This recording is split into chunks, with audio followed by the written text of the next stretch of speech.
बोलो जयकारा, बोल मेरे श्री गुरु महाराज की जय। प्रेमी गुरुमुखो, जय श्री सच्चिदानंद। हमारे जीवन में कभी कभी ऐसे मोड़ आ जाते हैं जहां हर रास्ता बंद दिखाई देता है। आर्थिक तंगी, कर्ज का बोझ और जिम्मेदारियां इंसान को अंदर से तोड़ देती हैं। लेकिन हमें एक बात हमेशा याद रखनी है, परीक्षा हमेशा उसी की होती है जो उसे झेलने के काबिल होता है। मालिक परेशानी उसी को देता है जिसके सिर पर अपनी दया का हाथ रखता है। मुश्किल वक्त में हमें तोड़ने के लिए नहीं, बल्कि हमारे भीतर के असली इंसान को जगाने के लिए ही हम परेशानियां जीवन में आती हैं।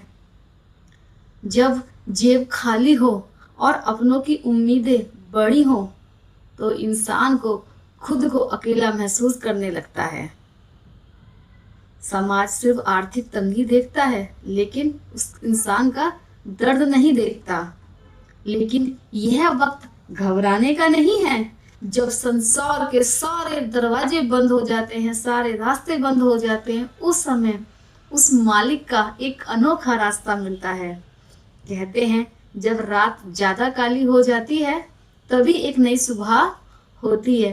ठीक उसी प्रकार जब संसार से हर जगह से उम्मीद आपकी टूट जाती है, परेशानी बहुत बढ़ जाती है, बर्दाश्त के बाहर हो जाती है, उसी समय श्री गुरु महाराज आपके जो भी आराध्य हैं वे आकर आपकी बाह पकड़ लेते हैं। परेशानियों से डरिए मत, उस मालिक पर अटूट भरोसा रखिए जो आज हमारे पास है। उसके लिए दिल से शुक्राना कीजिए, मालिक का धन्यवाद दीजिए, और जो नहीं मिला है उसके लिए सब्र रखिए। शिकायत करने से दुख हमेशा बढ़ते हैं और मालिक का शुक्र करने से बंद रास्ते भी खुल जाते हैं। वह कोई भी इंसान सुबह भूखा उठता जरूर है, लेकिन कभी भी भूखा सोता नहीं है।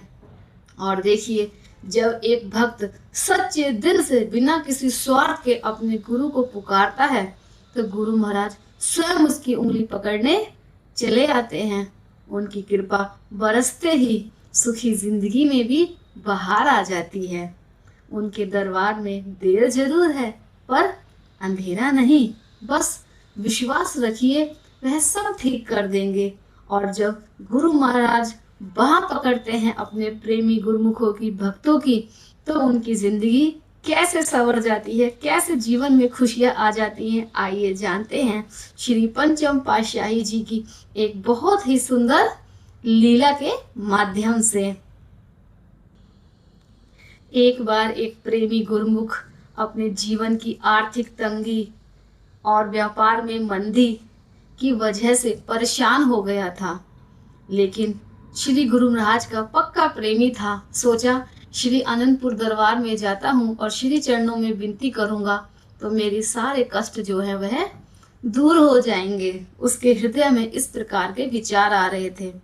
ऐसा विचार करके वह श्री अनंतपुर दरबार जाता है और जब दरबार में पहुंचता है तो अपने मन की जो व्यथा है श्री गुरु महाराज से कहने में कतराता है, डरता है। श्री गुरु महाराज से अपने मन की व्यथा को नहीं कहता है और श्री आनंदपुर में एक पेड़ के नीचे बैठ करके छिप छिप कर फुट फुट कर रोने लगा और मन ही मन श्री गुरु महाराज को पुकारने लगा कि हे सच्चे पातशाह, अब आपके बिना मेरा इस दुनिया में कोई सहारा नहीं है। मैं हर तरह से टूट गया हूँ।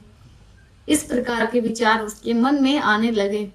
तभी वह प्रेमी अचानक क्या देखता है कि सामने से साक्षात श्री पंचम महाराज जी चले आ रहे हैं।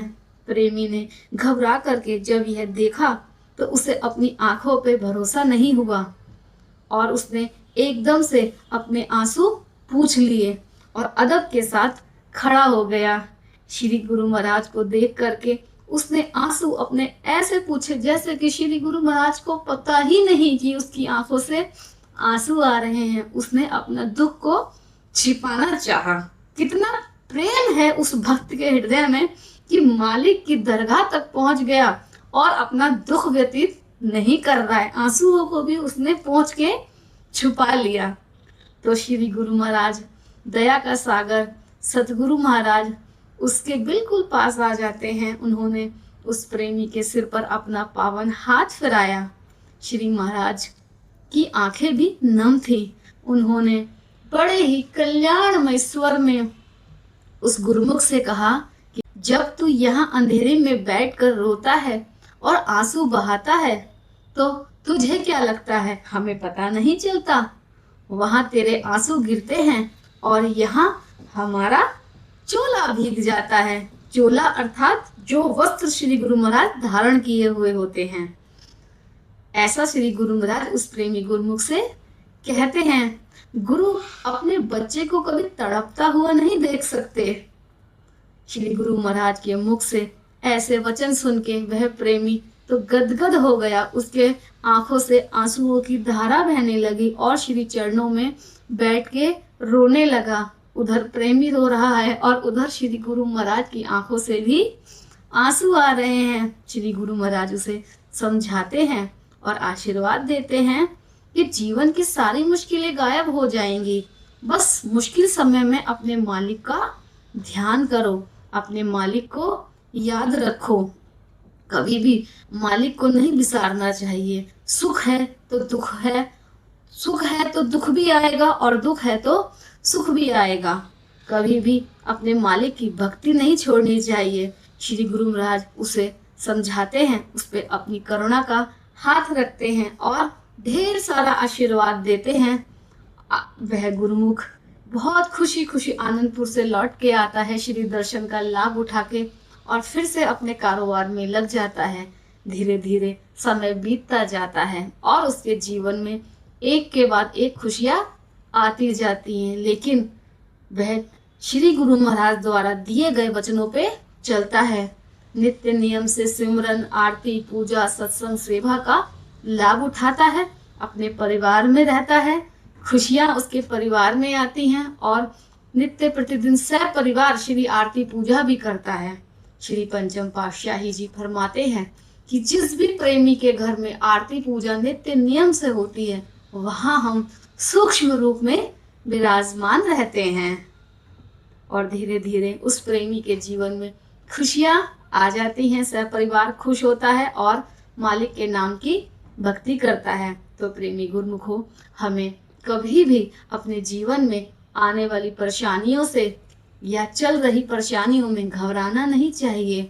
जितनी परेशानी ज्यादा आए उतना ही कस के अपने मालिक का दामन पकड़ लेना चाहिए।